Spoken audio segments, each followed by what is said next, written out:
Big trade threats. Two U.S. allies. A looming deadline. President Donald Trump just fired off tariff warning letters to the leaders of Japan and South Korea. The message? Pay up or shift your factories to the U.S. Let's break it down. Trump's tariff threat. Japan and South Korea in the spotlight. On Monday, Trump sent nearly identical letters to the heads of Japan and South Korea. He informed them that their countries will face a 25% tariff starting August 1st. The letters were posted on Trump's Truth Social platform. Trump says these tariffs are in response to the trade deficits the U.S. runs with both countries. That means America imports more from them than it exports. In his words, please understand that the 25% number is far less than what is needed to eliminate the trade deficit disparity we have with your country. Build in the U.S., Trump's offer. Trump added that companies from Japan or South Korea can avoid tariffs altogether if they build their products in America. There will be no tariff, he wrote, if Korea or Japan or companies within your country decide to build or manufacture product within the United States. He promised swift approvals for such moves. We will do everything possible to get approvals quickly, professionally, and routinely. In other words, in a matter of weeks. A warning against retaliation. Trump didn't stop there. He issued a clear warning.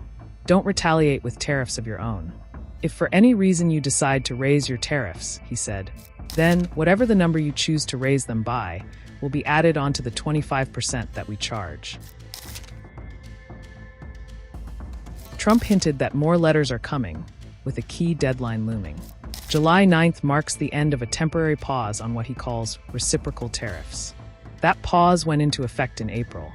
Now, countries have until 12:01 a.m. Eastern Time on July 9th to strike trade deals or face higher tariffs. According to Commerce Secretary Howard Lutnick, the new tariffs will kick in August 1st. Lutnick added that Trump is setting the rates and the deals right now. Sending letters out on Monday having to do with the trade deals. It could be 12, maybe 15. You know, Secretary of Commerce right here. And I guess, Howard, I would say it could be maybe as many as 15 or so.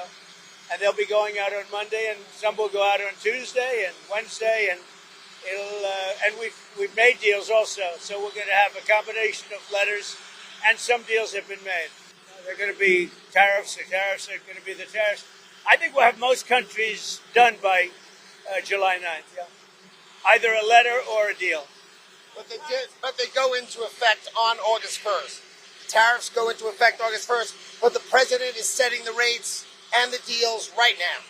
Are you expecting any deals to be signed this week, and what countries are closest to that?